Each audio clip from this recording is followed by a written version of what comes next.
Hey everyone, have you ever stood in a nursery and you've decided what type of plant to choose, but now you're looking at all the plants that are staring back at you and they all look pretty much the same, and now you're trying to decide which plant to choose. It can be quite daunting sometimes, especially if you're not really sure what to be looking for and you want to get the best value for your money. So if that sounds like you, then this video is for you.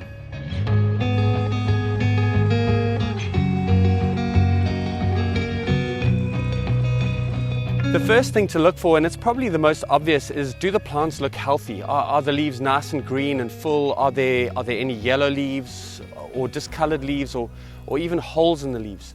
Plants are seasonal creatures, so sometimes they do lose leaves or the leaves do change color, but if all the other similar plants around have no yellow leaves, then first up, just obviously don't choose that plant.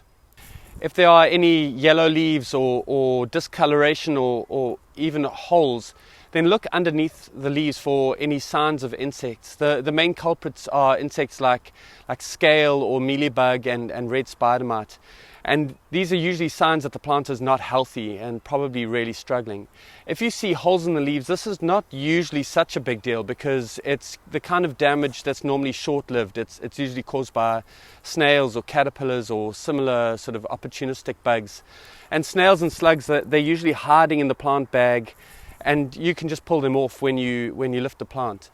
But if you can, just avoid these plants. Find something healthier looking. The next tip is just don't be a bee.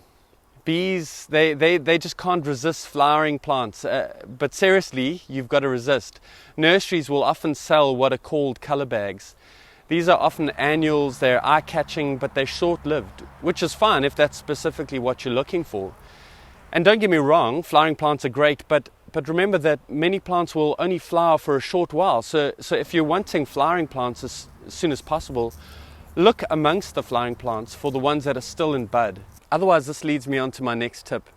Have a plan before you get to the nursery. Decide what plants you need before you go, or at least know what need you're trying to meet in your garden before you get there. Otherwise, you'll be suckered into buying whatever's flowering best at the time you go to the nursery. Sometimes when I look at a garden, I can tell that the gardener is a spring gardener. They only visit a nursery once a year because their garden only has plants that will flower for a short season of the year. The other symptom of having no plan is that the garden just becomes what I call a fruit salad garden. Lots of different plants but with no overarching theme. So have a plan so you don't get suckered by the tricks of the trade. The next tip is look at the label. This is connected to having a plan. If you know what you're looking for, what the conditions of the spot you're planning to plant in are, you can choose wisely. If the area you're planting is deep shade, then don't try and make a sun-loving plant fit and vice versa. Don't plant and hope for the best. Take the guesswork out by having a plan and reading the label. The next thing to look out for is how old the plant is. Is it pot-bound or barely rooted? Pot-bound plants often look like they're about to explode the bag they're in. If you can, lift the plant out of the pot to see the state of the roots. Or another sign that it's pot-bound, when you lift it up, does it hold onto the ground? In other words, have the roots extended out through the bottom, and is it trying to grow into the soil below? These plants often look amazing in the nursery, standing out from their peers, but don't be tempted. They'll often struggle when you take them home because you've essentially broken off half their roots. Also, pot-bound plants will struggle when you plant them. Their roots will often continue growing the way they are growing in the bag. They'll stay confined in this small space, even though they now have lots of room to spread out. So to remedy this, you have to tease out those roots as much as possible before you plant them. You've got to try and take care not to break the roots too much as you do it. The other side of the coin, though, is that have they properly rooted? Sometimes nurseries will take a small plant that's starting to outgrow their bag and plant them in a bigger pot. This in itself is not a big deal. It's just that you often pay according to the bag size, not the size of the plant. So don't overpay for an under-rooted plant. This leads me on to a tip that's sometimes counterintuitive. If you want a healthy big tree, choose a small tree. This seems stupid, but I've seen the fruits of this myself. Years ago, we bought a large, very well-established tree, paid a lot for the tree because of its size, and the tree just sat there and sulked for a long time before starting to grow. And then about a year or so later, I planted a smaller sapling version of the same tree. It was cheaper and the client was needing to keep costs down. And when I visited the garden 10 years later, the sapling had overtaken the bigger tree and looked far healthier. Smaller plants haven't picked up the cynical bad habits that older trees have. So sometimes it's better to invest in younger, more idealistic plants.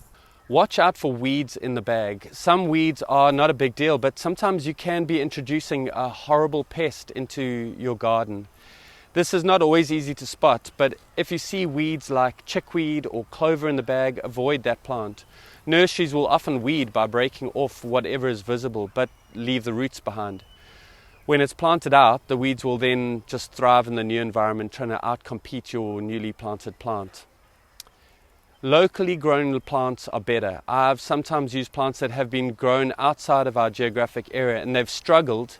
They're not used to our humidity or salt air or our dry winter conditions.